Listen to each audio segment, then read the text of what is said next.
A bit of warning, this video may contain minor spoilers. Spoiler alert. Let's talk about vampires. Oh my God, you guys. I just got done watching the remake of Salem's Lot.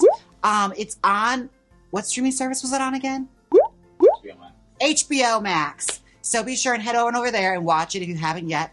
I gotta say, as far as Stephen King fare goes, I nearly got bingo. I'm furious. I was playing Stephen Kingo, and I was one space away from getting bingo, and it's so annoying. But let's talk about Salem's Lot. Now, I heard rumblings of this because apparently it's one of Stephen King's best novels. Like, this is one people like put on like the top tier of like Stephen King's works, and I must say, it was a slow burn at first. Like, give it a chance, like really sit there and pay attention to it because like the first 25 to 30 minutes, you might get a little bored.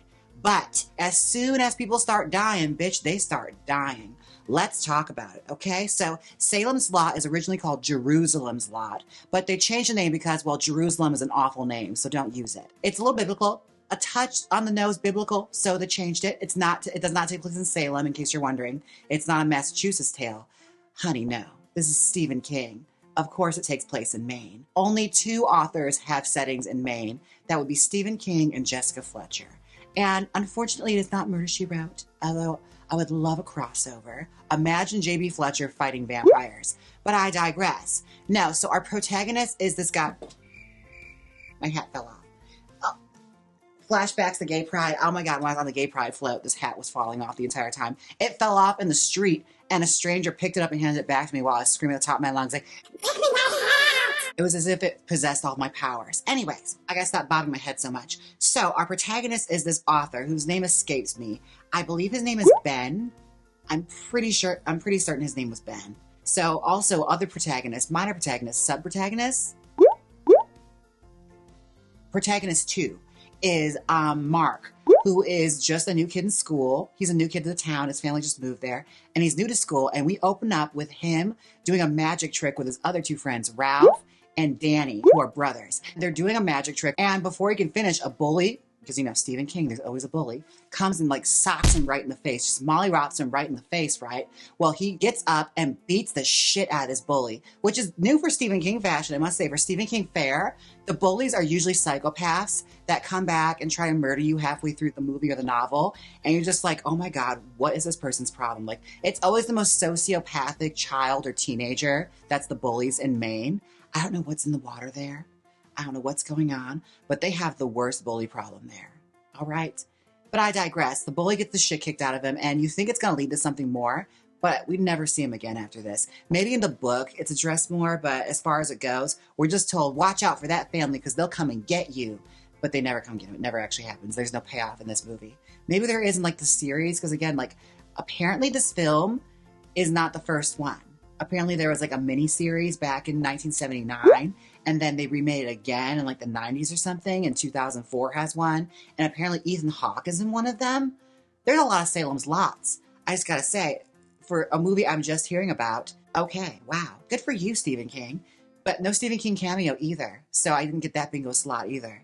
But I digress. So author Ben is coming to town because he wants to like write a book about this big spooky house that like sits on top of the town, right? It's, you know, a house on Haunted Hill. It's got the worst history in the world. It's very Murder House, American Horror Story, right? And he wants to like stay there and write a book, but lo and behold, someone's bought it. And sorry, bitch, you're not staying here, so go stay at the local hotel because you're not getting this house. But we found out it's like being rented by this antiquers, right? Like they're antique people. They opened an antique shop, which I already love because, you know, it's probably like gay villains, right? So, gay vampire villains. Anyways, only one of them has ever seen the daylight, right? And I think that's what they call the familiar in vampire lore, where like they're the ones that do the bidding for like the higher up vampire, like the Remley. Like Remley was a familiar. And they're granted like special powers and like special abilities to stay young and like hot longer because they help the vampire out. Because, you know, vampires have like magical powers. Sometimes. I don't know. But this one, it's very much entrenched in the vampire lore. So yeah, he's out there doing the bidding. He kidnaps Ralph and sacrifices him to like his vampire lord, who looks like Nosferatu and whose name escapes me. It was like Crawley and Barrington, Baxter, Brawley, Bowser, Bentley. I forget. It's not that important, but still, I'll just call him old vampire guy, right? Nosferatu too? Yeah, Ralph has an off-screen death. He gets eaten alive by the vampire he's never seen again. But they use his voice to lure out his brother, right? And his brother goes outside, gets snatched up off the seesaw. Bing, bang, boom, we got a movie. A vampire infestation has started.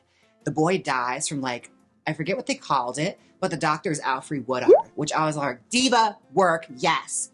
Goddess Alfre Woodard is here. Oscar nominated, fantastic super bitch Alfre Woodard is here. This movie just got 10 times better. It should be nominated for an Academy Award just for her being in it. I digress. So, Alfre Woodard's playing a doctor, and she is giving you at least 30% in this film. Like, she is just going through the motions. She's like, fuck, I'm entering my Psycho Biddy era. That's number 2. But no, Alfre Woodard has entered her Psycho Biddy era, right? She is in horror movies. I'm living, okay? It's like when Octavia Spencer did Ma, and we're like, oh, I'm so glad this genre is coming back. But no, she is just, you know, the anonymous doctor that is a non-believer, right? They like try and sell her vampires and stuff, and she's like, I'm a woman of science. I don't believe in this until I see actual proof. Well, bitch, she gets proof because the little child's mom gets killed by Danny, right? He kills his mom, and they go to the morgue, and this is my favorite scene, where, like, the mom's, like, rising up on the sheet, right? And, like, she attacks Alfre Woodard, and immediately I get concerned because I don't want anything bad to happen to her. But she's got, like, the sheet over her face, like, blocking her teeth, and like, she's just about to bite her, right? She sinks her teeth in, but she doesn't get to finish it because, mind you, there's also, like, a little budding romance between, like, the author and some random school teacher named Susan, who is the most useless character in the entire movie. Like, she can't even tape popsicle sticks together, and she's supposedly like a school teacher. Like, how are you not proficient in basic arts and crafts? You should have a glue stick on you at all times. How does this happen? I know plenty of teachers that would have fastened at least 16 crucifix. They don't have a fucking cemetery on the table, like a diorama maybe with popsicle sticks, by the time this vampire even got off the table, okay? But she's sitting there, she's like, I can't get the tape off to fix it.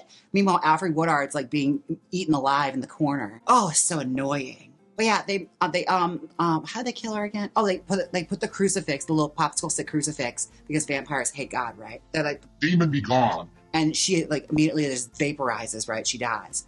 It's incredible. And Alfre Woodard's fine. She's like, she throws some like dirt on her neck and gets injected with anti-rabies. Vampire be gone. Okay? It's fierce. Because I guess she didn't fully sink the teeth in, so it doesn't count. Like, you gotta shoot and score before you become a vampire, I guess. The vampire lore is kind of wishy-washy in this film, but I do like it. Oh, also he has a theater teacher too, who's like the town historian slash drama teacher slash old, you know, curmudgeon that knows a lot about folklore, i.e. Stephen King. You know, get your bingo cards out now because, baby, it's on like Donkey Kong. Town is getting slowly infected, and it starts really moving fast at this point. Like, they cut out a lot of the filler with this book, right? From what I understand. I was doing research after the fact. Apparently this is like a really dense book with like a lot of like fiction in it. There's a lot of side stories that they cut out entirely.